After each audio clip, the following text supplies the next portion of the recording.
Jedi utilise la force pour la connaissance et la défense. Jamais. Ce sont des clients très importants, ils ne peuvent pas attendre. Eh ben, ils vont apprendre. Nous avons juré de protéger jusqu'à la mort la pierre du temps. Et j'ai juré de plus manger de glace, mais Pareil qu'on a créé un parfum pour moi. Ah, ça nous botte tous de t'entendre dire ça. Il faut avouer que voir Donnie massacrer un nazi, c'est presque aussi chouette que d'aller au cinoche. Bienvenue dans ce nouvel épisode de LNDS. LNDS, c'est le format news de la nuit des sorties. Disney, Netflix, Warner, etc. On analyse l'actualité de l'industrie du cinéma sous toutes ses coutures. Et pour ce faire, je suis accompagné de Al. Bonsoir, Al. Bonsoir, Ista, comment ça va? Ça va, j'ai eu du mal à dire on analyse. Ouais. C'est compliqué. Il y a beaucoup de nanas comme ça, là. Nanalyse, c'est bizarre. Ah, les liaisons. Par contre, je me rends compte pourquoi on dit tout le temps bonsoir. C'est moi qui dis ça. Non, en fait, c'est parce qu'on enregistre plutôt tard en général, donc. C'est ça. Donc c'est vrai que c'est pour ça qu'on dit bonsoir, mais les gens, ça se trouve, ils écoutent à 8h du mat. Ils entendent bonsoir. Voilà, des réflexions comme ça en début de podcast. Mais ça fait, écoute, ça fait l'identité du podcast. Bonsoir, c'est un voilà. Parce que c'est la nuit. Ah oui, c'est vrai que c'est la nuit des sorties, effectivement. Donc effectivement, peut-être les gens nous écoutent que la nuit. C'est ça. Voilà. Peut-être un podcast qui est que disponible la nuit. Enfin bref. Moi, ça va. Écoute, je suis posé. Le thé? Non, pas de thé, mais j'ai un peu froid. Parce que là, le temps, il est chelou. Ouais. Genre, un coup, il fait chaud, un coup, il fait froid. Là, il fait froid. On comprend rien. C'est Giboulet de Mars. Ouais, Giboulet de Mars, mais aussi la canicule de Mars il y a quelques jours. Donc bon, c'est assez bizarre, quoi. Mais bref, moi, de toute façon, je préfère le froid que le chaud, je le rappelle. Et voilà. Pareil. Je te suis, moi, là-dessus, il n'y a pas de souci. Voilà, c'est l'identité du podcast. Non, on aurait dû appeler ça l'hiver des sorties, je sais pas, mais enfin bref. L'hiver des sorties, mais on sortirait qu'en hiver. La pire idée. Enfin bref. Bon, bah on a quelques trucs cette semaine et on va vous en parler. Ouais. Et voilà, on va attaquer tout de suite, Ista. Ouais, bah on commence direct, on va parler d'intelligence artificielle, n'est-ce pas? Et ouais, bah ouais, que des news joyeuses pour commencer ce podcast. La société OpenAI. Heimer? Ah non, ok. Non, OpenAI, qui est une société qui fait des IA sur Internet, entre guillemets, quoi, voilà. Et bah apparemment, il y a eu des meetings avec plein de studios hollywoodiens. Enfin, aurait des meetings du coup cette semaine pour parler de l'IA dans l'industrie. Et donc apparemment, il est reporté que les studios américains en tout cas veulent encourager les réalisateurs, scénaristes à utiliser l'IA et intégrer l'IA dans leur travail. Voilà, donc des semaines de grève, ouais, tout ça pour qu'au final ils veulent les encourager à utiliser l'IA. Bon, ça a déjà été fait, je pense que ça se fait déjà. Maintenant, moi, je pense que l'IA, elle est pas du tout à la pointe de la technologie pour pouvoir fournir des trucs satisfaisants. Et heureusement, d'ailleurs. Donc, ouais, je vais les dire, ouais, ils veulent faire des trucs, ça va faire des trucs génériques à Hollywood, mais en fait, il y a déjà des trucs génériques. Des fois, il y a déjà des films, on se demande s'ils n'ont pas été. Ouais, il y a déjà des films qui sont faits par l'IA, mais enfin, c'est triste, quoi, ce genre d'infos. Enfin, c'est bon, quoi. Moi, je veux pas des films faits par des IA, même si on a déjà l'impression que ce soit. Enfin, essayer d'embaucher des vrais auteurs, ça peut être pas mal aussi.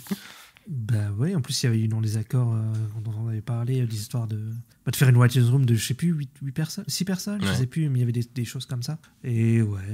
Bah après dans les ce qu'ils avaient négocié, c'est que les artistes pouvaient utiliser les IA si eux le voulaient, entre guillemets. Si un scénariste peut utiliser l'IA si lui veut le faire. Mais bon, du coup, je sais pas. Est-ce qu'ils vont engager des artistes spécifiquement en disant est-ce que tu utilises l'IA? Si le mec dit oui, il est engagé. Tu vois, je sais pas, c'est pas, que ça fait peur. Il y a eu un cas, là, dernièrement, le film avec David Masmakan, qui s'appelle The Devil, je sais plus quoi, c'est un film d'horreur pendant la Late Show, là, et il y a eu 3 plans, je crois, qui ont été faits avec de l'IA. Ouais, après ça a été fait pendant la grève, donc pas avant que tout soit signé. Mais ouais, effectivement, mais de toute façon, que ce soit dans le milieu de littéraire, que ce soit dans le milieu c'est partout, hein. Voilà, il y en a partout maintenant, enfin il y en a partout. En tout cas, il y a ça se développe pas mal et ouais, Enfin, moi, je trouve ça dégueulasse. Hein. Les images en IA. Là, il y a une histoire dans les comics aussi qu'un mec a utilisé l'IA et franchement, tu vois les images, c'est un peu dégueu.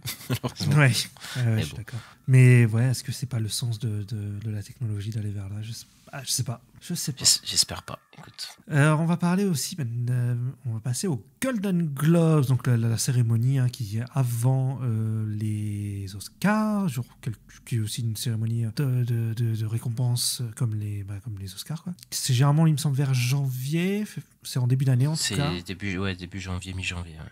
Et ça récompense donc les films et les séries, ça fait les deux. Et en fait, ils ont signé un accord, là, les Golden Globes, avec CBS et avec Paramount. En fait, ils vont être diffusés sur CBS pour les 5 prochaines années et sur Paramount+. Donc si on aura Paramount+, on pourra avoir peut-être... je sais pas si c'est que aux États-Unis. En France, je sais pas s'ils vont le faire, mais en tout cas, c'est cool si on a un service de streaming puisse streamer directement les récompenses. Moi, je trouve ça cool. Ouais, moi, je pense que si, sur Paramount+, en France, on aura les Golden Globes, mais du coup, peut-être que Canal va perdre les droits. Enfin, à moins que Canal ait encore les droits de diffusion ou quoi. Ouais, c'est vrai. Enfin, je crois que c'était Canal qui avait les droits. Enfin, bref, ça se fait de plus en plus dans les services de streaming et tout. On a les sagas Wars sur Netflix, il me semble. C'est ça. On a un show de catch qui va bientôt être sur Netflix. Tu sais, il y a plein de programmes qui vont être diffusés en direct sur des plateformes de streaming. Il y a déjà le foot aussi sur Amazon. Il y avait le foot, la Ligue 1. Ouais. Donc, ça se fait de plus en plus. Après, c'est qui se développe. Voilà, la télé, elle est pas en train de mourir, mais en tout cas, il y a d'autres formes qui émergent et qui ont émergé. Ouais, je pense que c'est rentable et ça permet d'avoir d'être mis en avant différemment avec les plateformes, quoi. Et je pense que ça va être de plus en plus ce genre de truc. Ouais, ça m'étonne pas que les Oscars fassent un jour aussi. Après, les Oscars, c'est tellement big, je sais pas, tu vois, mais... Les Oscars, logiquement, ce serait sur Disney+, parce que c'est ABC, je crois, c'est la chaîne de Disney. Hein. Sauf si les Oscars décident d'être avec quelqu'un d'autre, mais effectivement, ça pourrait faire des trucs comme ça, mais à voir. Ouais, à voir. En tout cas, c'est intéressant. Moi, je trouve, on verra ce qui se passe. Mais déjà, l'année prochaine, on aura les Golden Globes sur Paramount+, quoi. On va parler de Furiosa, donc le nouveau film dans la saga Mad Max de George Miller. Eh bien, on a appris qu'il sera dévoilé à Cannes en avant-première mondiale, donc hors compétition. Et ce sera donc le 15 mai prochain, avec la présence du casting, donc Anya Taylor-Joy, Chris Hemsworth et Tom Burke. Ouais, après, chaque année, il y a un ou plusieurs ou quelques gros films américains en hors compétition pour être un petit peu attractif, voilà, pour à Cannes. Et cette année, c'est Furiosa. Et ouais, George Miller qui retourne à Cannes. Je pense que ça va. J'ai hâte de voir ce que les gens disent. Mais je crois qu'il sort à peu près au même moment. Oui, il doit sortir la semaine d'après, je crois. Je crois qu'il sort quasiment. Donc ils l'auront genre une semaine ou deux en avance, mais c'est ça. Mais on l'aura nous aussi. Donc voilà, ça peut être sympa. Mais c'est pas le film d'ouverture. Donc c'est quoi d'ailleurs? On sait ou pas? Non, c'est en discussion, il me semble. C'était quoi l'année dernière? Tu te souviens? Oui, c'était le film de Mai Wen. C'était. Ah oui, Jeanne du Barry. Jeanne du Barry, ouais. Quel enfer. Parce qu'il y avait aussi Indiana. Par contre, ça fait penser à Indiana Jones l'année dernière qui était présenté comme ça. Oui. Chaque année, il y a un gros, quoi. Ouais. Il y a eu Killers of the Flower Moon aussi l'année dernière. Ouais. Ensuite, toujours pour Cannes, mais le Cannes de l'année d'après, pour le Cannes de 2025, du coup, il y a Terrence Malick et son film The Way of the Wind qui pourrait faire sa première là-bas. C'est un film qui a été tourné en 2019 et qui avait à peu près apparemment 3000 heures de filmage. Donc, de rush, un gros travail de montage depuis 5 ans. Parce que oui, son dernier film date de 5 ans, 2019. C'était Une vie cachée, qui était à Cannes aussi, d'ailleurs. Donc voilà, il va revenir à Cannes 6 ans après, du coup. Et ouais, c'est cool, parce que Terrence Malick, il a pas fait beaucoup de films. Enfin, dans les années 2010, il a quand même fait pas mal de films. Mais quand il part, des fois, il part longtemps. donc voilà, retour de Terrence Malick. Moi, ouais, j'ai pas vu son dernier film, mais tout le monde disait qu'il était bien. Donc j'ai hâte de découvrir le dernier et de découvrir celui-là. Moi, je connais pas assez. Le peu que j'ai vu, ça m'avait l'air un peu bizarre. Je sais pas. Mais écoute, c'est un gros nom, donc c'est cool pour Cannes. Ensuite, on a appris une nouvelle très étrange, je dirais. Voilà, on sait que c'est la mode en ce moment de faire des adaptations de jeux vidéo en film. Eh bien, il va y avoir un film basé sur la franchise des Sims. qui sera produit par Margot Robbie, donc par sa société Lucky Chap, pardon. Et c'est Kate Herron, donc, qui a réalisé la première saison de Loki, qui va réaliser le film et l'écrire. Donc, ouais, je sais pas quoi penser de ce film. J'ai beaucoup de mal à voir qu'est-ce qu'on peut faire avec un film de Sims, quoi. Bah, Margot Robbie, voilà, je pense que voilà, elle va produire maintenant avec le succès de Barbie et tout. Elle a une boîte, je pense, qui est de plus en plus influente, de plus en plus puissante. Donc, elle va produire des trucs beaucoup plus gros. Là, c'est une adaptation de jeu. Bah, c'est ce qui va être la prochaine mode, je pense, les adaptations de jeux vidéo. Et bah, les Sims, c'est quand même un des jeux vidéo les plus connus, quand même. Donc voilà. Après, voilà, les Sims, c'est jouer à la vie. Donc c'est un peu spécial, mais je pense qu'ils vont adapter le truc et vont faire, tu sais, ils vont, comme dans les Sims, ils vont jouer un peu le côté, peut-être qu'ils sont contrôlés, c'est par des gens, ou un truc comme ça, je vois bien, qui vont pas faire un truc, c'est la vie, quoi, tu vois. Je pense que vraiment ils vont jouer avec le fait que tous les trucs qu'on sait des Sims, les mecs qui se changent en 2 secondes, c'est pas comme un peu Barbie, tu vois. Je pense que ça va être dans cet esprit-là. Moi, je pense que ça va vraiment être dans cet esprit et voilà, quoi. Oui, ça va être un truc un peu méta, un peu con, je pense aussi, ouais. Voilà. Voir, moi les Sims, je m'en fous. Ouais, je m'en fous aussi, mais par contre, ça a un vrai potentiel d'être un énorme carton au box-office, parce que c'est les Sims, quoi. Ouais, je pense. Ensuite, on va s'envoler du côté de Universal, puisqu'on a appris que The Bad Guys 2 va sortir le 1er août 2025, donc dans un peu plus d'un an. Donc Bad Guys 1, c'est DreamWorks, je crois, c'est ça? C'est DreamWorks, ouais. Ouais, c'est bien DreamWorks. Du coup, après le 1, qui avait été un succès plutôt, un petit succès, voilà, quand même, il avait bien engrangé parce qu'il n'avait pas coûté trop cher. Il avait bonne critique aussi. Hein. Oui, enfin, il était pas trop mal, voilà, il était un peu, dans son histoire, il était un peu générique et ça empruntait beaucoup au style Spider-Verse, voilà, de Bad Guys. Un peu comme le chapeauté, ce qu'ils ont fait après avec le chapeauté, ont moins bien fait, quand même, je trouve. Mais du coup, Bad Guys 2, ça va être leur nouvelle franchise chez DreamWorks. Moi je trouve ça pas hyper intéressant, mais bon, ça avait bien marché, c'était pas dégueu visuellement, donc pourquoi pas. Ouais, ils vont sûrement au moins faire une trilogie, je pense qu'il y aura un 3e. Tant que ça marche, ils vont le faire, je pense. C'est ça, ouais. On le voit bien avec Kung Fu Panda, effectivement, ils s'arrêtent plus. Ouais. Ils vont pas s'arrêter, vu le succès de celui-là. Ouais. Voilà, donc The Bad Guys 2, donc en août 2025, l'année prochaine. Faut que je regarde parce que je l'ai toujours pas vu d'ailleurs. On passe sur les plateformes et notamment on a appris qu'il y allait avoir une série d'animation Ghostbusters chez Netflix.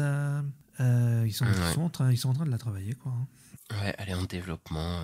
Donc voilà, toi, il y avait une série d'animation, je crois, quand t'étais jeune, Ghostbusters. Ouais, je sais plus exactement c'est laquelle, mais il y en avait une que j'aimais bien qui était faite par les mêmes studios qui avaient fait la série d'animation Godzilla. Ils en avaient fait plusieurs comme ça. Ouais. Je crois que Men in Black aussi c'était eux. Et j'aimais bien. Il y avait dans l'équipe, il y avait une meuf un peu gothique et tout, j'aimais bien. Voilà. J'ai le souvenir de ça. Et c'était sympa. Ouais, moi j'ai pas suivi ça. Je ne connais pas le dessin animé. Après, moi j'ai vu les films. On en reparle dans 3 semaines, quand le prochain il sortira. Ouais. Non, pas épais du tout.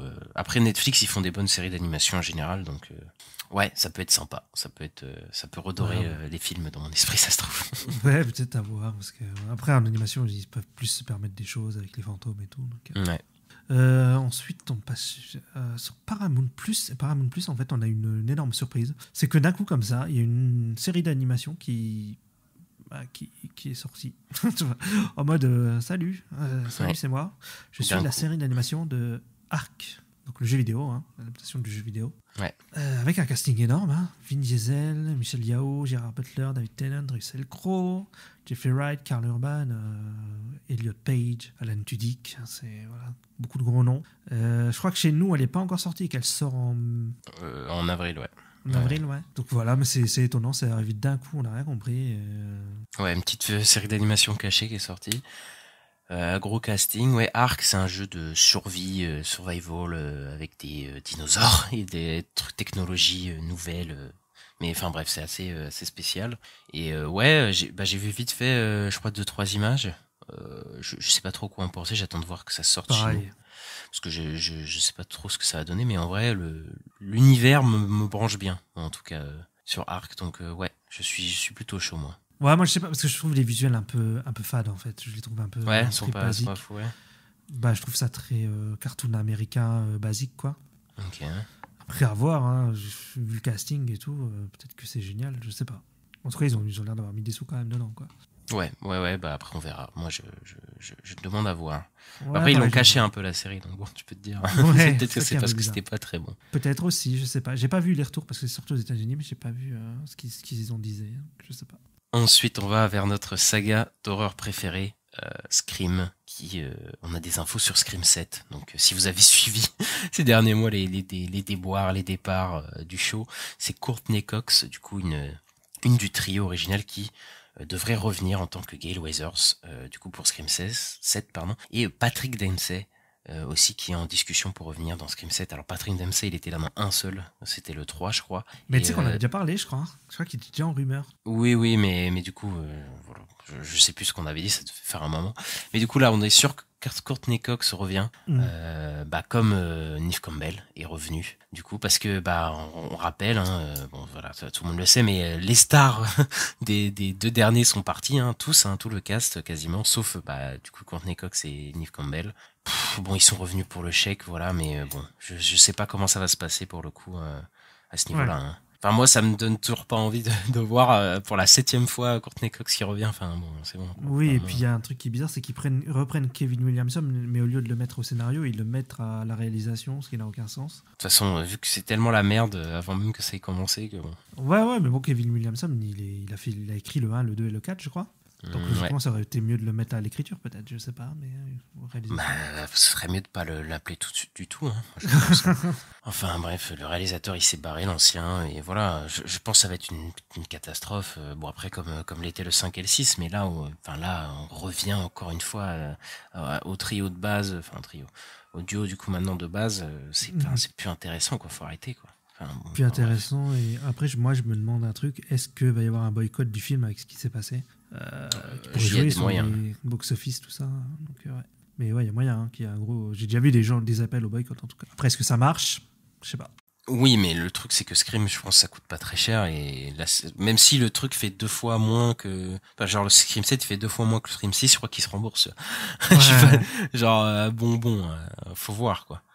Ensuite, on a eu des infos sur Star Trek, et oui, des infos sur Star Trek 4, du coup, de la suite de Sans Limite, parce que on a eu une trilogie avec Chris Pine et tout, et que Steve Yoki, qui a fait la série The Flight Attendant avec Kylie Cuoco, je crois que c'est sur HBO Max, devrait écrire Star Trek 4, et que Paramount l'envisage en tout cas comme un chapitre final au film qui ont été démarrés avec J.J. Abrams et Star Trek et Star Trek Into Darkness. Et donc du coup que Chris Pine, Zachary Quinto, Zoé Saldana, Karl Urban, tout ça devrait revenir pour un film Star Trek.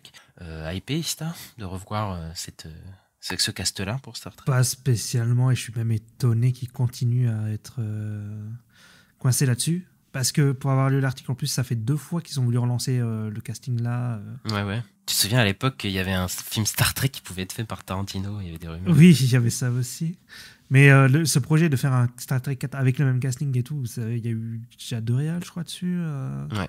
Bon, là, ça avancerait, parce que sur le coup, on a un scénariste qui vient de se mettre dessus. Donc, ça avancerait vraiment pour cette fois, donc à voir. Mais je trouve ça très étonnant de se braquer là-dessus, quoi. Pour moi, ils auraient ça devrait... le dernier, c'était en 2016, je crois, ça commence à faire ça un fait moment. 8 ans, ouais, ça fait longtemps. Pour moi, faut passer à autre chose, quoi. Ouais, moi j'aime beaucoup les 2 premiers de J.J. Abrams, ouais, j'aime bien. Pareil, j'aime bien. Il y a des films de J.J. Abrams que j'aime bien, effectivement. C'est choquant. Mais Sans Limite, moi je l'avais trouvé vraiment fade, pour le coup. Et là, ils vont revenir 8, enfin, le temps que ça soit fait et tout, peut-être 10 ans après le dernier pour une chapitre finale et tout. Pourquoi pas? Parce que j'avais aimé les 2 premiers, donc je me dis peut-être qu'ils peuvent finir sur un beau truc et tout, mais c'est vrai que bon, ça fera 10 ans que le truc est sorti, est-ce que ça va intéresser les gens? Bah, c'est ça. Je suis pas sûr, quoi. Surtout qu'il y a eu 5000 séries Star Trek entre celui-là et celui là-bas, donc bon, faut voir. Ensuite, on va vous parler d'un autre film Star Trek, puisqu'on a une autre news, mais pour un autre film Star Trek qui sera en développement, qui serait écrit par Seth Graham Smith. Alors lui, c'est un mec qui vient de la littérature, à la base, et c'est celui qui a écrit Orgueil et Préjugés et Zombies. Je sais pas si tu vois ce qu'il y a eu une adaptation en film et qui a écrit Abraham Lincoln, chasseur de vampires, qui a eu donc 2 best-sellers qui ont eu des adaptations au ciné pas très fous. Et au cinéma, il avait scénarisé Dark Shadows, par exemple. Donc bon, c'était pas les meilleurs films du monde. Et ben ce prochain film, il serait réalisé par Toby Haynes. Toby Haynes qui était un réalisateur de séries télé, qui a fait, je crois, Sherlock et tout, et qui a fait Andor, ta série préférée, la saison 1, et qui est sur la saison 2 de Andor. Et la pré-production devrait commencer à la fin de cette année, et ça devrait servir comme origin story pour un truc pour une nouvelle franchise, voilà, pour une nouvelle direction de la franchise. Intéressé ? Bah déjà plus ça, parce que c'est un tout nouveau truc avec un nouveau casting, etc. Ouais, je suis curieux, quoi. Je suis curieux. Après, hypé, non, parce que Star Trek, j'arrive pas à être hypé de ouf par la franchise Star Trek. Je suis pas fan, quoi. Mais je suis curieux. Après, est-ce qu'il n'y a pas un reboot de la franchise Star Trek à toutes les séries Si, ils en font plein, hein. Il y en a plusieurs, je crois. Ouais. C'est ça que je me pose comme question. Enfin, bref. Il y a eu tellement de séries Star Trek et tout, mais ouais. Mais ça fait longtemps qu'on l'a pas vu au cinéma, la franchise Star Trek, donc, depuis 2016. Donc bon, c'est toujours intéressant de la voir. Mais moi, je préfère un projet avec un nouveau casting, avec une nouvelle direction, que plutôt recontinuer avec ce qui est sorti dans les années 2010, quoi. Ouais. Donc je suis curieux, très curieux. Peut-être que je trouvais ça très, très cool, c'est possible. Bah après, en fait, c'est des films de SF que j'ai envie de voir. Voilà, si le projet il est bien produit, pourquoi pas. Après, comme toi, Star Trek, je suis moins intéressé que Star Wars, par exemple. Et Star Wars, je suis pas non plus un fan, donc c'est pour te dire. Ouais, toi, c'est compliqué la SF. Ouais. Enfin non, moi j'aime bien la SF. Pas si c'est Mass Effect le film, mais sinon. Ah non, moi j'aime bien la SF, moi les films de SF, j'aime bien, mais je plaisante. Les films Star Trek ou quoi, ça m'a jamais intéressé, quoi. Ouais, je comprends. Mais J.J. Abrams, il m'avait quand même réussi à m'intéresser avec le premier à l'époque. Ouais, bah ça m'a fait découvrir Star Trek, moi, vraiment. Moi, j'étais jeune. Hein. Non, moi je connaissais déjà un peu, mais j'avais pas vu grand-chose. Ensuite, on passe du côté de Mission Impossible, donc le 8e volet qui ne s'appelle plus Dead Reckoning Partie 2, mais qui s'appelle Mission Impossible 8, qui est en ce moment en tournage. On a vu des photos et des vidéos de Tom Cruise, là. Et qui court. Qui court sur un pont. Ce qu'on voit beaucoup dans Mission Impossible, d'ailleurs. Et ouais, on a appris un casting, et c'est Cathy O'Brien, donc l'actrice Cathy O'Brien qui a rejoint le cast de Mission Impossible 8. Cathy O'Brien qu'on a vu, là elle est dans un film qui n'est pas encore sorti chez nous qui s'appelle Love Lies Bleeding, et sinon on l'a vu dans Mandalorian, on l'a vu dans Ant-Man 3. Moi je l'avais mis je la voulais en fancast pour le personnage d'Abby dans Last of Us saison 2, mais bon, c'est pas elle qui a été prise. Mais moi j'aime bien l'actrice, je la trouve cool dans ce que je l'ai vu, et ça fait plaisir. C'est un jeune talent, je pense que c'est une actrice qui va monter de plus en plus, je pense qu'on va voir de plus en plus. Ok, moi je la connais pas. Je la connais pas vraiment. Pour le coup, après Mission Impossible, il tourne hyper vite après le dernier. Après, c'est parce que aussi, je pense qu'ils avaient prévu de faire les 2 parties, donc de tourner back-to-back, peut-être de tourner rapidement le deuxième partie ça, à la base. Donc voilà, après ils ont fait des arrangements de plans et tout, donc à voir. Tom Cruise court encore très vite apparemment. Donc, C'est vrai, alors qu'il a plus de 60 ans, mais ouais. Ensuite, on passe chez HBO. Alors, on a appris beaucoup de choses sur Max, le fameux service de streaming de Warner, et donc qui arrive d'abord dans les pays nordiques, la péninsule ibérique et l'Europe centrale et orientale, le 21 mai. Et ce sera suivi de près par des lancements en Pologne, aux Pays-Bas, en France et en Belgique. Voilà, notamment en France, on parle de avant les Jeux Olympiques qui sont en juillet. Donc logiquement, ce serait vers juin. Ouais. Ce serait entre mai et juillet, donc ce serait juin, quoi. Donc, ouais. Alors l'offre européenne de Max combinera les contenus de HBO et Discovery+. Il y aura aussi du contenu sportif, notamment les JO. Donc il y aura 3 niveaux, notamment le niveau de base avec pub, l'offre avec pub, l'offre standard et l'offre premium, donc avec la 4K, l'Atmos et 4 appareils. Voilà, et ils font en plus, ils vont produire des séries françaises, comme fait aussi Disney+ et Netflix.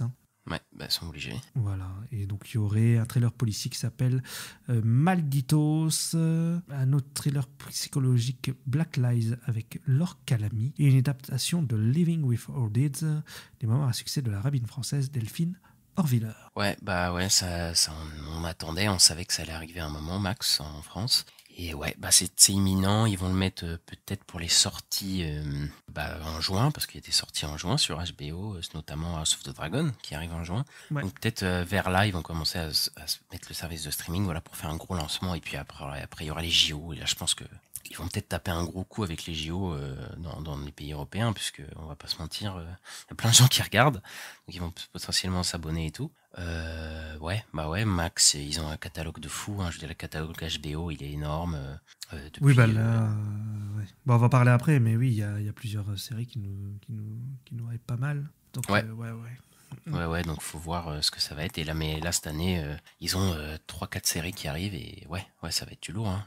De toute façon, on savait que ça allait arriver, et moi je suis plutôt content, parce que moi, le catalogue HBO, j'ai envie de l'avoir. C'est un des seuls catalogues où je trouve vraiment bien, où tu peux vraiment avoir ton plaisir. Bon, en même temps, ça fait 25 ans qu'ils produisent, je sais pas combien de séries par an, donc moi, je t'avoue, je le veux surtout pour DC, parce que tout ce qui va être DCU va sortir là-dessus. Comme tout ce que, quand tu cherches du MCU, t'as tout sur Disney+. Bah, là, t'auras tout sur Max. Donc moi, ça sera surtout pour ça, quoi. Mais oui, ça va être un gros catalogue, c'est clair. J'ai quand même hâte de le prendre, mais par contre, le Pass Warner va sûrement disparaître. Donc voilà, si vous avez le Pass Warner, je crois que dans 2 mois, vous l'aurez plus. Après, il faut voir les prix aussi de leurs 3 trucs d'abonnement, là. Ouais. Mais eux, ils ont mis direct le truc avec pub. Ils n'ont pas attendu quelque chose. Non, direct, ça va être, il y aura des pubs dans le premier truc. Donc voilà, faut voir combien ça va coûter. Mais je pense que ça va coûter, comme les autres services de streaming, hein, de toute façon. Bah, après, comme ce sera le lancement, ce sera pas trop cher, je pense. Ouais. Tu vois, mais moins cher qu'aux États-Unis en ce moment, parce que déjà, je crois qu'aux États-Unis en ce moment, c'est 10€ la version avec pub. Ouais. Donc, je pense que ce sera plus bas quand même pour le lancement, mais voilà quoi. Par contre, il y a aussi l'histoire des passeports, c'est direct, hein, le passeport qu'on peut pas partager. Dès le lancement, ce sera là. Hein. Ensuite, on a pris une nouvelle stratégie pour Warner Bros. Qui veut s'étendre et étendre leur production de séries d'animation à plus de 10 par an, parce que ils en produisaient entre 5 et 10 par an par leur studio d'animation japonais qui leur fournit du coup pour leur catalogue. Et un président de Warner Bros. Discovery, James Gibbons, voudrait du coup que le studio d'animation sur lequel il s'appuie leur fournisse plus de 10 séries d'animation par an. Et c'est un peu cohérent avec ce qui se fait en ce moment, c'est qu'il y a de plus en plus de séries d'animation sur les plateformes de streaming. On a vu Netflix, ils ont beaucoup produit ou amené des séries d'animation du Japon, des animes, dans leur catalogue. Et ouais, c'est de plus en plus populaire. Amazon Prime se met à faire des séries d'animation aussi. Donc je pense que toutes les plateformes voient l'expansion de l'animation, en tout cas la popularité des séries d'animation qui fait que s'expandent en tout cas. Oui, c'est ça, on l'a vu, comme tu disais sur Netflix, c'est gros carton, puis un peu même au cinéma avec Into the Spider-Verse, tout ça. Il y a plus en plus de succès autour de l'animation, et même sur Disney Plus aussi, commencer à avoir des animés. Ouais, surtout l'animation japonaise aussi. Ouais, beaucoup l'animation japonaise. Là, on parle de Warner Bros. Donc Japon, qui font des animés. Ils ont fait notamment Jojo, ils ont fait la série Suicide Squad qui arrive là, l'Isekai Suicide Squad. Donc, c'est pas vraiment étonnant, mais à voir. En tout cas, ce sera pas que du DC, quoi. Mais, même si ça, c'est leur prochain projet, mais plus d'animation, moi, je dis oui. Hein. Ouais, du coup, j'ai hâte de voir ce qu'ils nous proposent. Et James Gunn aussi, j'ai hâte de voir ce qu'il nous propose en série d'animation. On n'oublie pas que cette année, possiblement, Creature Commando devrait sortir. Hein, donc, normalement, c'est cette année, ouais. Ouais. Mais on n'a pas d'infos, mais on verra. On verra peut-être. Et là, on aura. Tu vois, ça, oui, je pense, ouais. En tout cas, on aura des infos dans l'année. Mais en tout cas, on aura Max, donc on pourra le regarder directement sur Max. Et oui. Ensuite, on a des infos du nouveau film de Paul Thomas Anderson, voilà le blockbuster de Paul Thomas Anderson avec Leonardo DiCaprio. Il devrait avoir un budget de 175 millions, donc c'est plus que ce qui était prévu ce qui était reporté à la base. Donc quasiment 200 millions de patates pour le nouveau film de Paul Thomas Anderson. Il y a des vaisseaux spatiaux, quoi. Et je sais même pas comment il a réussi à faire ça, parce que, on va pas se mentir, Paul Thomas Anderson, je crois que le maximum des films qu'on coûtait, c'est peut-être 40-50 millions, tu vois. Donc là, il a jamais eu des cartons, hein, d'ailleurs, au box-office. Mais bon, là, je pense qu'il y a Leonardo DiCaprio, donc il voit peut-être potentiellement un carton avec son film. Et c'est un truc de malade, quoi. Est-ce que Paul Thomas Anderson va réussir à les entuber comme ça, à faire un film à 175 millions gratos? Je sais pas, il peut faire une Babylone aussi, ce qui ferait chier, mais bon. Je pense que les films de Paul Thomas Anderson, ils ont jamais tout cassé quoi au box-office. Il a même fait des flops et tout. Donc après, écoute, bien joué à lui. Bah après, je pense que c'est surtout Leonardo DiCaprio qui rapporte, qui permet de financer ça. Donc faut voir. Après, faut voir ce que le film va raconter, mais je pense vraiment pas que ça va être un truc de blockbuster. C'est pour ça que je disais, il y a des effets spéciaux quoi. Je ne pense pas. Non. Donc, on a vu des photos de tournage, on a juste vu Leonardo DiCaprio avec une casquette qui se balade. Donc je sais pas. Je sais pas ce que c'est. En tout cas, moi, hypé, Leonardo DiCaprio avec un des meilleurs réalisateurs de ces 30 dernières années. Je suis heureux. On aurait appris que Timothée Chalamet a signé un contrat de plusieurs années pour des films de plusieurs années avec la Warner Bros. Pour collaborer sur plein de futurs projets en tant que producteur et acteur. Donc voilà, Timothée Chalamet s'est engagé avec Warner Bros.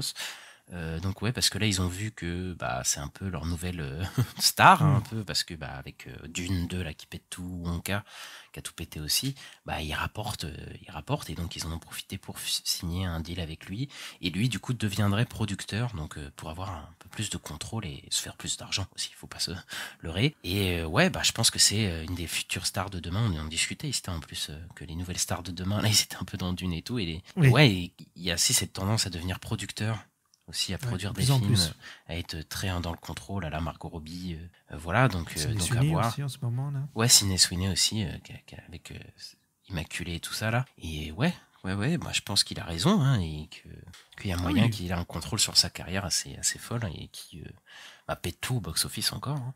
Il a complètement raison. Par contre, j'ai l'impression que chaque podcast qu'on fait, on dit Warner Bros. A signé un deal avec celui-ci, avec celui-là. Ils ont fait Ryan Johnson, ils ont fait Tom Cruise, ils ont fait Tarantino, je crois. Enfin, non, je sais plus, mais si Tarantino, son film, je crois que ça va être chez Warner. Je ne sais pas, je vais pas dire de bêtises, mais en fait, en tout cas, ils voulaient attirer des ils avaient réalisateurs, des trucs comme ça. Donc, là, ils font en tout cas, ils font des choix, je pense, coûteux, mais qui peuvent leur rapporter, hein, au fur et à mesure, hein, dans le temps. Là, je pense qu'ils sont sur une bonne voie. Là, si le DCU du James Gunn, il marche bien, et avec Dune et tout, enfin, là, ils sont capables d'avoir, de reprendre leur statut de studio d'un des plus puissants, quoi. Ouais. Bon. Des plus puissants, ouais, en tout cas, ouais, clairement. Parce que, là, ils sont quand même dans une belle lancée depuis un an et demi. On va pas se mentir, même si Max, ça a été chaotique, hein, quand c'est sorti, mais ils ont eu succès de Barbie, le DCU est mort, donc il va plus leur pomper de l'argent. Là, Dune 2, Wonka, tout ça, ça démarre très bien l'année, et on verra. Oui, c'est vrai que là, ils ont un bon démarrage d'année. Chez les super-héros, ils ont Joker 2 qui pourrait bien... Joker 2, je pense qu'il va au moins se rembourser, donc je pense qu'il va être tranquille, hein, donc faut voir. Hein. Mais juste, je voulais citer qu'il y avait une petite rumeur sur Timothée Chalamet, soi-disant James Gunn aurait un rôle pour lui dans le DCU. Est-ce que tu serais chaud? Mais je crois que des gens ont dit pitié pas Nightwing. Oui, j'ai vu ça, j'ai vu ce tweet. Mais en fait, il a la coupe de Nightwing, mais c'est tout, quoi. En fait, s'il a un rôle, moi je suis pas fan de Timothée Chalamet, mais quoique, allez, moi dans Dune 2 je l'ai bien aimé, donc je trouvais il était vraiment bon. Donc peut-être la réhabilitation. Maintenant, quel rôle il a, j'ai peur. J'ai très très peur, parce que si James Gunn il va le prendre et qu'il fait un rôle, il va pas avoir un petit rôle, hein. Timothée Chalamet, hein, il va avoir un vrai gros rôle. Oui, c'est sûr. Ouais. Pas Damian. Damian, je pense que ce sera un ado. Ouais, je pense que ce sera un ado. Mais c'est vrai qu'il peut faire un Robin, hein. Il peut faire Nightwing, je me le dis. Il a vraiment l'âge et tout, mais ça me terrifie, moi. Moi, ça me terrifie. Donc voilà, faut voir. On a appris qu'avec les castings de super-héros, faut pas être terrifié. Voilà, donc mais ça m'enthousiasme pas. Après, faut voir ce qui le prévoit, mais après, en tant que coup marketing et pour amener des gens, oui, Timothée Chalamet, c'est une bonne idée, voilà. Nous, on l'aime pas spécialement, mais voilà, faut reconnaître que t'as Timothée Chalamet dans ton truc, c'est une star hyper montante qui fait que des cartons, donc, oui, tu vois, James Gunn, il a raison de le prendre, quoi. Ouais. On verra, en tout cas, s'il fait partie du DCU. En tout cas, il va faire des films chez Warner, hein, ça c'est clair. Alors qu'il fait déjà Dune, mais bon. En tout cas, ça veut peut-être dire aussi que Dune 3, c'est pratiquement sûr qu'il va se faire. Hein, donc, voilà. Oui, de toute façon, ça, on le savait. Hein, pour moi, il y a peu de chances qu'il se fasse pas. Ouais. On va parler des séries, notamment, on parlait de Max tout à l'heure. Et en fait, on a eu des dates, en gros, pour les sorties sur Max. Donc, on a notamment la saison 2 de House of the Dragon, qui a eu droit à 2 trailers, hein. Un trailer pour la Team Green et un trailer pour la Team Black. Ouais, House of the Dragon Civil War. Ouais, c'est ça. Ah mais c'est cool l'idée, j'aime bien l'idée, c'est du marketing sympa, ça j'aime bien moi. Et donc ça sort le 16 juin, donc comme tu disais tout à l'heure, hein, que peut-être que Max on va l'avoir en France vers cette période, hein, parce qu'il y a cette saison qui arrive là le 16 juin. On a aussi le Pingouin, dont on a eu un trailer aussi, donc ça a été annoncé pour cet automne. Donc on a cet automne sur Max. Et la saison 2 de Last of Us, elle sortirait vers mars-avril de l'année prochaine, donc 2025. Ouais, bon, pas mal d'infos. Il nous manque Dune Prophétie, du coup, qui est une des grosses séries de cette année qui a pas encore de... Moi, je pense que ça sortirait peut-être cet été, et que Pingouin se sortirait à la fin de l'année, du coup. Là, oui, encore une fois, ils ont que des grosses séries qui arrivent, hein. Enfin, vraiment, c'est un truc de fou, pour le coup, la HBO. Donc, cette année, je pense qu'ils peuvent gratter pas mal de téléspectateurs. Et ouais, moi, honnêtement, j'ai les 4 séries, là, plus d'une prophétie, mais du coup, les 4 séries, et les 3 dont tu as parlé, moi, ils me donnent vachement envie, hein. Bon, Last of Us, la saison 1, voilà, mais bon, je vais regarder la saison 2, je le sais. Pingouin, je vais regarder, House Dragon, je vais regarder, D'une prophétie, je vais regarder, quoi. Alors que je suis pas, Lista peut vous dire, je suis pas le mec qui regarde le plus de séries, mais ceux-là, je vais les regarder. C'est vrai. Ouais, parce que les franchises s'intéressent, quoi.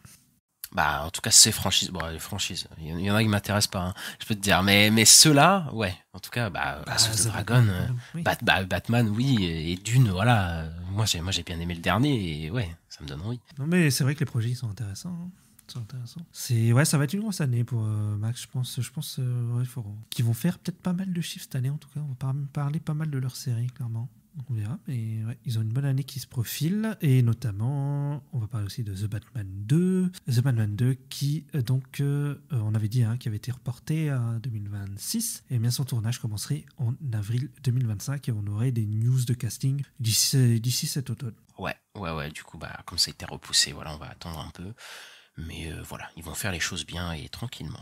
Ensuite, on a une dernière info sur les séries de Warner, mais c'est un peu différent. C'est que Euphoria, la saison 3, a été décalée. En fait, en tout cas, le tournage a été décalé puisqu'il devait tourner en mai. Mais du coup, vu que le tournage est décalé, la série, elle, est décalée pour sa sortie. Et du coup, on ne sait pas quand elle va sortir. Et de toute façon, on ne sait même pas quand elle va tourner. Mais ils comptent quand même continuer la série, faire la saison 3 qui sera, je le rappelle, la dernière, normalement. Et apparemment, c'est parce que Spider-Man va être tourné cette année.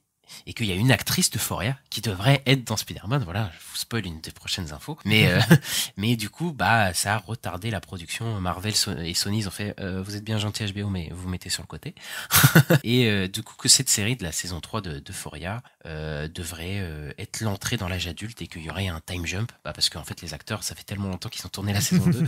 Et ça ne ressemble plus à des... déjà, de base, ils ressemblaient pas tellement à des lycéens ou lycéennes. Mais là, voilà, quoi. Jacob Elordi, il touche le plafond de la Tour Eiffel, donc voilà. Mais ouais, du coup ça me paraît cohérent et de finir cette série, parce que moi j'aime bien Euphoria, j'aime bien les 2 saisons, mais voilà, faut pas que ça dure trop longtemps. Je suis content que ce soit la dernière. Maintenant, on a l'impression qu'elle va jamais se tourner parce qu'à chaque fois il y a des problèmes, il y a des trucs qui défilent et tout. Mais ouais, je pense qu'elle va être finie. Je pense qu'elle sortira pas l'année prochaine. Je pense qu'elle sortira peut-être en 2026. Ouais, je vois bien sortie 2026 moi. Ouais, mais c'est vrai qu'on a douté, là, il y avait des rumeurs carrément d'annulation avant que ça sorte ça. En fait, c'est des médias après qui ont été demandés des infos à HBO, quoi. Ils ont dit non, qu'ils ont repoussé effectivement. Déjà, en fait, ça devait être tourné l'année dernière à la base.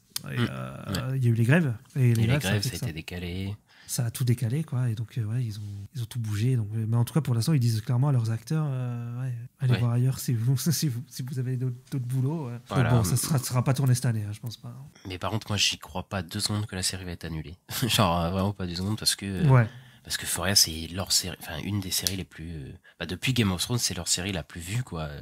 Et une des plus.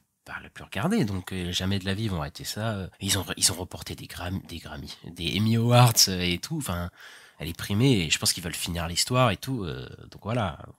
Mais je pense quand même que la prochaine sera la dernière. Oui, ils l'ont annoncé il y a longtemps que c'était Sam Levinson. Il voulait que ce soit la dernière saison, la saison 3, voilà. Parce que là, tous les acteurs deviennent trop connus, ils sont dans plein de projets, on les voit partout. Donc, oui, c'est déjà difficile de les réunir, je pense. Donc. Ouais, c'est ça. Enfin, tous les acteurs. Surtout Jacob Elordi, Sidney Sweeney et Zendaya, qui sont très sollicités. On avait Hunter Schafer aussi Oui, aussi. Hunger Games. Ensuite, on va vers Disney. Et oui, on n'a pas beaucoup d'infos Disney, à proprement parler. On a des infos Marvel, mais Disney, on n'en a pas beaucoup. Mais c'est que le prochain film, Pirates des Caraïbes, qui a été relancé, rebooté, tout dans tous les sens, et cette fois, on apprend que ce serait un reboot complet, voilà. Donc, parce qu'il y a eu des infos que ce serait un reboot, mais que ce serait avec Margot Robbie. Il avait été annulé, que du coup, ils voulaient faire une suite, du coup, avec Johnny Depp. Apparemment, c'est annulé. Et là, ils veulent faire un reboot complet de la saga. Ista, est-ce que tu es chaud ou est-ce que tu veux que cette saga meure, enfin?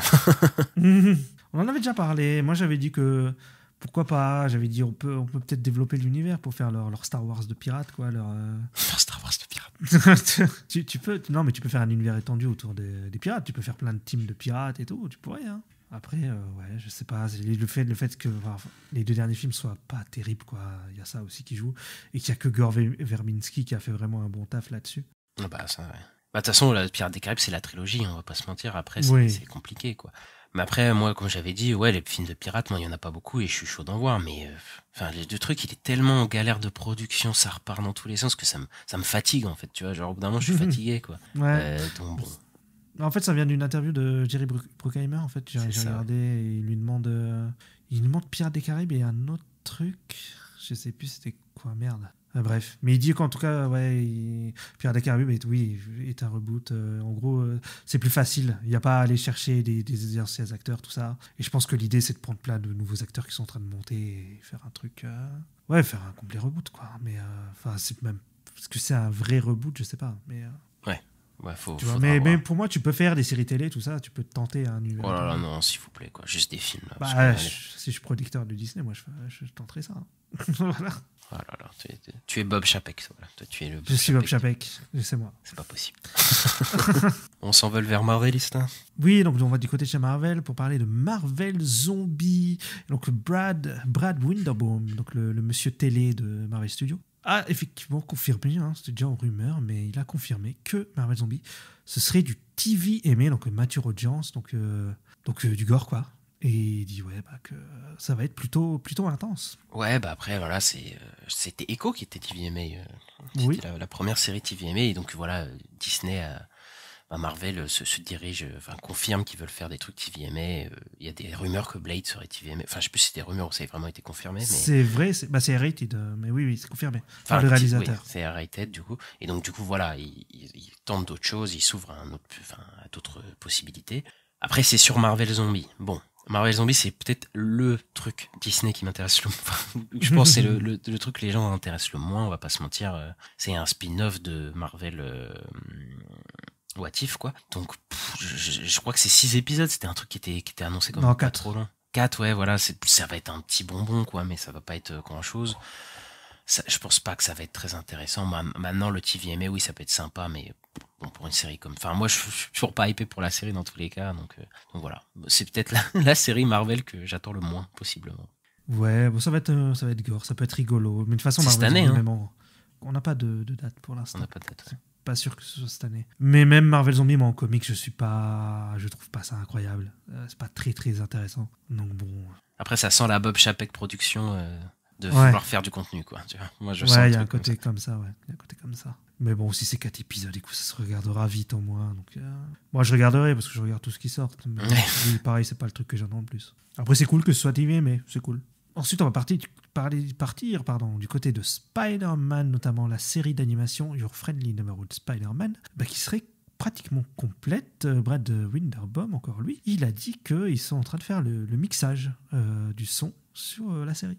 Ouais, donc ça devrait arriver cette année, donc avec une des 3 séries d'animation qui devrait sortir cette année, puisque y a X-Men 97 qui est en cours, et il y a Eyes of Wakanda qui devrait sortir aussi sûrement cette année, il me semble, Lista. Donc voilà, il y aurait plus de séries d'animation que de séries live cette année sur Disney+. Du coup, c'est une grosse année d'animation, et il pourrait peut-être y avoir What If aussi, parce qu'ils ont déjà montré des images de 2 épisodes de la saison 3. Donc en tout cas, ça va être une grosse année pour l'animation chez Marvel, j'en ai bien l'impression. Ouais. Après, j'aimerais bien voir peut-être un trailer pour Friendly Neighborhood Spider-Man pour voir à peu près comment ça va être visuellement, mouvement, tout ça, parce que je crois qu'il y a eu peut-être des photos, mais en tout cas, on a des images, ouais. On a des c'est images. un style un peu années 60 comme ça. Voilà, de voir qu'ils changent un peu et qu'ils vont pas faire comme What If et voilà, qu'ils vont se tourner vers d'autres styles et ouais, ça peut être sympa. En plus, c'est pas du tout relié au MCU, donc pas besoin d'avoir vu tout le MCU pour regarder la série. Donc pourquoi pas, à voir au moment des trailers. Ouais, mais tu vois, sur X-Men 97, c'est de la 3D et en fait, tu le sens pas. On dirait que tu mates de la 2D et je trouve ça assez super. Contrairement à What If, où What If, il y a un design, un parti pris que je trouve pas super, quoi. Que je trouve un peu moche. Bah, c'est pas très beau, ouais, c'est vrai. Et là, on va parler du live action maintenant, le fameux Spider-Man 4, qui va arriver et qui devrait commencer son tournage donc, entre septembre et octobre. Justin Lin serait envisagé pour réaliser ce fameux Spider-Man 4 du MCU. Non, c'est pas le Spider-Man 4 de Sam Raimi, n'est-ce pas? Mais pour l'instant, il n'y a pas vraiment de réalisateur attaché au projet. On parle toujours encore de Drew Goddard, notamment. Il y aurait plusieurs noms. Et Zendaya, comme tu disais, elle va retourner dans Spider-Man, dans la franchise Spider-Man, dans son rôle de MJ dans ce film. Bon, parlons peu, parlons bien. Déjà Justin Lin pour savoir juste vite fait qui c'est celui qui a fait le 3e Star Trek, là, Sans Limite, là, qui avait été commencé par J.J. Abrams et qui a fait Fast and Furious, Tokyo Drift, Fast and Furious 4, 5, 6 et le 9. Donc voilà, c'est pas spécialement à Montréal, on va pas se mentir. Maintenant, il a réinventé la saga Fast and Furious, qu'on le veuille ou non. Voilà, le 5 et le 6, c'est un peu une réinvention de la saga. Et c'était pour le mieux, on va pas, voilà. Moi j'adore le 5, je le dis. J'aime bien le 5, voilà, je dis pas que c'est un bon film, mais j'aime bien le 5 aussi, et le 6 même aussi, le 5, 6, 7, moi j'aime bien les 3, oui. La trilogie 5, 6, 7, mais voilà, c'est pas rassurant, mais au moins peut-être qu'il va pouvoir se lâcher un peu, je sais pas, il a l'habitude de travailler avec les studios, donc faut voir ce qu'il fait. Mais je sais pas non plus une je pense que sur l'action, ça peut être sympa. On aura peut-être enfin Spider-Man qui se balance, quoi. Mais, après, lui, c'est un mec qui aime bien se lâcher aussi, donc oui, c'est possible que voilà, il va peut-être se lâcher sur Spider-Man. Faut voir s'il est pas retenu par les studios, par Marvel ou Sony, donc faut voir. Mais bon, effectivement, c'est pas Sam Raimi. Non, mais sans parler de Sam Raimi, Drew Goddard, je le trouve plus. Oui, c'est vrai. Doué quand même. Mais c'est vrai qu'il y a des rumeurs que après, c'est pas fait. Non. Donc, je sais pas qui ça va être. Après, si c'est Justin Lin, écoute. Ça m'étonnerait pas vraiment parce que je t'avais montré, mais effectivement, il a projet chez Sony, notamment le live action de One Punch Man. Donc, il a l'air d'être en bon terme avec eux, donc ce serait pas étonnant qu'il fasse le Spider-Man pour eux, quoi. Ouais. Et la deuxième info, c'est que Zendaya revient et tout le monde a soufflé. Quand Zendaya va revenir. On comprend pourquoi ils la prennent, elle est bankable, voilà, c'est une des nouvelles stars, et puis elle est toujours en couple avec Tom Holland, voilà, c'est le petit couple, et voilà, ils vont faire la promo, tout le monde sera content. Maintenant, en termes de ils sont mignons, son les personnage... Ils sont mignons. Ouais, dans la vraie vie. Dans la vraie vie, oui, mais c'est bien, tout va bien, voilà, mais le problème, c'est que dans Spider-Man, voilà, la fin du dernier, voilà, elle annonçait clairement que ça tournait la page sur quelque chose et que voilà, il allait vers d'autres horizons, et non, Zendaya revient, donc voilà, ils vont reparler de Zendaya, ils vont refaire l'amourette, s'il vous plaît, lâchez-nous, quoi. Lâchez-nous. Et toi, tu veux pas le croire, mais ça se trouve, Ned va revenir, et je suis persuadé que Ned va revenir aussi. Si, il va revenir vu qu'elle est là. Et voilà. Et on va se retaper la même chose. C'est bon, laissez-nous, lâchez-nous, Sony. Moi, j'ai pas que Ned sera pas là. Paris Kebab? Non, si tu veux, j'ai Paris Kebab que Ned sera là, voilà. Moi, tu sais ce qui va se passer? Je vais te dire ce qui va se passer. Vas-y. Ils vont reprendre tout le cast d'Euphoria, c'est-à-dire que Sydney Sweeney va faire Black Cat, Hunter Schaeffer va faire Gwen Stacy. Oui, d'accord. Alors, jamais de la vie, je pense. Sydney Sweeney, je pense que, ça va, les Marvel, assez déjà fait niquer. J'avais niqué une fois. Mais du coup, le fait qu'il y ait Zendaya, je pense que... Et en plus, qu'il l'annonce comme ça, c'est qu'elle sera pas là une scène. Moi, je pense qu'elle sera vraiment là dans le film. Ça va pas être... voilà. Et donc, du coup, on n'aura pas de Black Cat, malheureusement. Moi qui voulais que ça parte sur du Black Cat.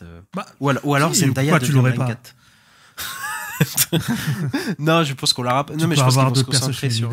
Tu peux avoir une Black Cat. Pourquoi tu pourrais pas l'avoir? On sait pas. En fait, parce que je pense qu'ils vont concentrer l'amourette de Spider-Man avec Zendaya et que ça va pas. Enfin, j'aimerais bien, tu vois, peut-être. En vrai, peut-être t'as raison, mais j'y crois pas. Il y aura un triangle amoureux.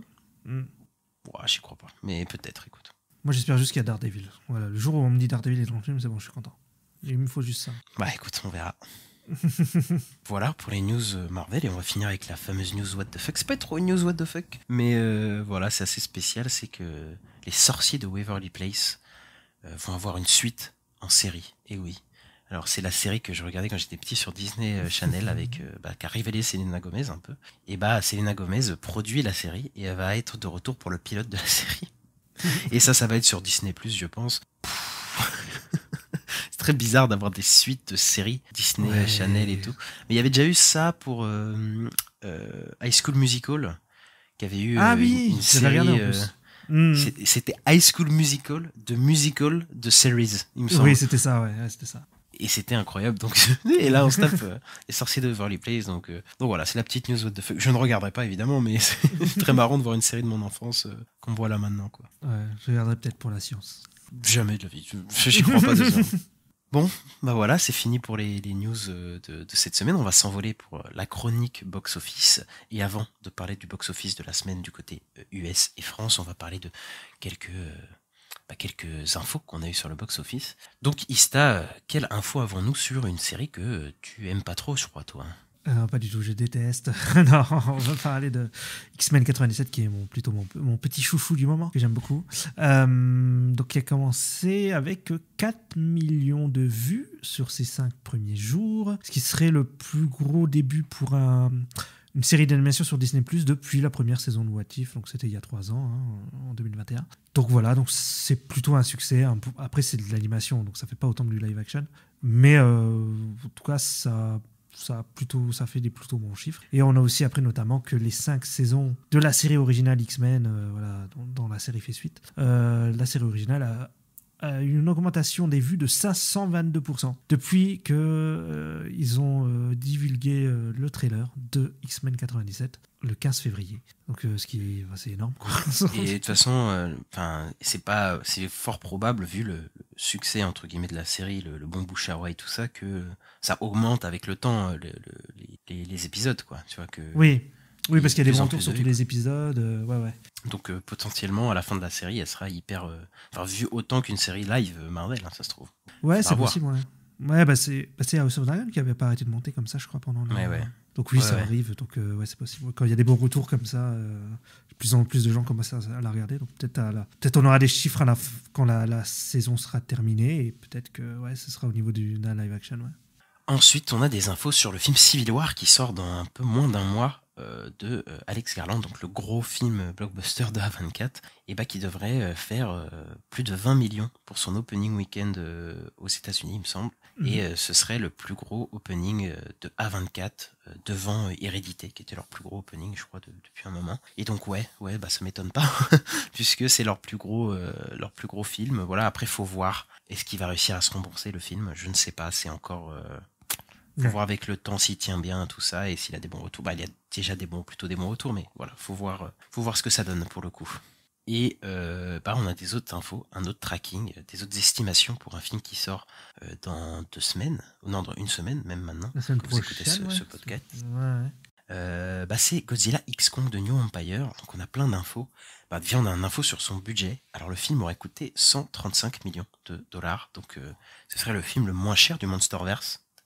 Ce qui est assez surprenant quand même. De ouf, le film devrait rapporter 135 millions, donc c'est égal à son budget de production dans le monde pour son premier week-end au box-office. Et il y aurait eu du coup une augmentation, puisque le dernier film, du coup Godzilla vs Kong, avait fait 123 millions pour son ouverture. Après il est sorti en Covid, en simultané et tout, mais vu que le film n'a pas coûté si cher que ça, la rentabilité est quasiment assurée. Du coup, il devrait faire plus de 50 millions aux États-Unis en box-office week-end. Futur carton quasiment assuré, je pense, pour le film, pour le coup. Ouais, ça a l'air ça va fonctionner. On va voir la trilogie, parce qu'Adam Wingard dit qu'il va en faire un 3e. Donc, parce qu'on était en mode, si le film il a coûté plus de 200 millions, on sait pas, mais vu que le film il a coûté 135 millions, là c'est assuré que ça c'est un carton et que ça va faire une suite, quoi. Donc bon. Et il n'a pas coûté si cher que ça. C'est étonnant, mais ouais. Donc on verra tout ça. Ista, on passe au box-office de la semaine. Oui, on va parler du box-office américain. Alors on commence avec le film Arthur the King de Mark Wahlberg, avec un chien sur l'affiche, qui a rapporté 4 millions de recettes pour sa deuxième semaine au box-office US, pour un total de 14 millions sur le sol américain. Le film a un budget de 19 millions, donc faut voir s'il s'ouvre au marché international, voilà, pour voir s'il arrive à se rembourser. Quatrième, on a Immaculé, donc on en parlait vite fait tout à l'heure, donc c'est le nouveau film avec Sydney Sweeney, qui a fait 5 300 000 dollars pour sa première semaine, et qui a 7 500 000 pour le total mondial. Ensuite, en troisième place, on a Kung Fu Panda 4 qui a déjà perdu son statut de première place, mais qui perd 2 places, voilà, qui est derrière le Messiah, et qui, pour sa troisième semaine, empoche 16 millions de dollars pour un total de 132 millions sur le sol américain, et un total de 269 millions dans le monde pour un budget de 85 millions. Donc voilà, la rentabilité est déjà là, et le film vient de sortir en France, voilà, pour le coup. Ouais, bah lui, de toute façon, on sait qu'il va faire dans les 600 millions, donc il va être largement rentable. En deuxième, on a Dune 2, lui qui reste toujours à sa deuxième place pour sa quatrième semaine, et il a fait cette semaine donc 17 millions et 600 000 dollars, pour un total sur le box-office domestique de 233 millions, et sur le mondial, il est à 576 millions. Ensuite, à la première place, la nouvelle entrée, nouveau blockbuster, du coup, SOS Fantôme, la menace de glace, qui sort chez nous dans 3 semaines, mais qui vient de sortir aux États-Unis, et qui a rapporté pour sa première semaine 45 millions de dollars aux États-Unis, et pour un total de 64 millions dans le monde, pour un budget apparemment d'à peu près 100 millions, on n'est pas sûr encore, mais voilà, le temps qu'il s'ouvre à tous les marchés, c'est possible qu'il arrive à se rentabiliser. Ouais, il y a ça. Après, il faut voir la semaine prochaine ce qui va chuter ou pas, je sais pas, mais... C'est ça, faut voir s'il passe pas déjà derrière Dune. Je pense pas, mais bon, ça se trouve, il passerait déjà derrière Dune 2, donc voilà. Ensuite, on va passer au box-office France. Alors, à la 5e position, on a une nouvelle entrée, c'est Karaoké, le film, la comédie avec Claudia Tagbo, qui affiche un score de 81 000 entrées pour sa première semaine, donc c'est assez léger quand même comme c'est pas beaucoup, score pour une comédie. Ensuite, on a Immaculé, encore une fois, qui est aussi 4e en France, et il a fait 96 000 entrées. Voilà, pour sa première semaine, donc ça va. Après, ça n'a pas coûté très cher de toute façon, donc voilà. Ensuite, on retrouve Heureux Gagnant, la comédie dont on avait parlé la semaine dernière, et qui gagne une place, puisqu'il a fait 102 000 entrées. Donc il a chuté que de 24% dans son évolution, et pour un total de 239 000 entrées. Donc il tient très bien la route au final, le film, il n'a quasiment pas perdu. En deuxième, on a Une vie qui est comme deuxième, toujours deuxième comme la semaine dernière, et qui a fait pour sa 5e semaine 115 000 entrées, et ouais, c'est, comme on disait la semaine dernière, c'est un gros succès pour ce film dont on s'attendait pas, et il a fait 1 325 000 entrées en tout. Ouais, je pense pas qu'il dépassera les 2 millions en fin de c'est déjà énorme, série. Et c'est déjà énorme par rapport à ce qu'on pouvait s'attendre. Et le premier, oh là là, surprise, d'une deuxième partie pour la 4e semaine d'affilée, avec 356 000 entrées pour un total de 3 300 000 entrées. Donc il va dépasser les 4 millions largement en fin d'exploitation, et il est toujours au sommet chez nous en France. À noter que cette semaine, c'est la semaine la plus basse qu'on ait eue en termes d'entrées depuis le début de l'année. Donc là, ça va sûrement remonter, vu qu'il y a des blockbusters là qui arrivent tout le mois d'avril, voilà. Donc, déjà Kung Fu Panda va peut-être lancer un peu des entrées. Kung Fu Panda, voilà, et on verra comment ça se passe. Et voilà, Istin. Ouais, je pense qu'on a fait le tour de l'actu, effectivement. Ouais, on va se quitter là, et on se retrouve pour la critique de la semaine mardi prochain pour Kung Fu Panda 4. Donc voilà, on vous en parlera. Et d'ici là, portez-vous bien. N'hésitez pas à vous abonner selon votre plateforme de streaming, à mettre le petit pouce en l'air, les 5 étoiles, ça fait toujours plaisir. À nous suivre sur les réseaux sociaux, @la nuit des sorties. Et on se retrouve très bientôt. Bonne fin de semaine à vous. Bonne fin de semaine, à plus. Salut.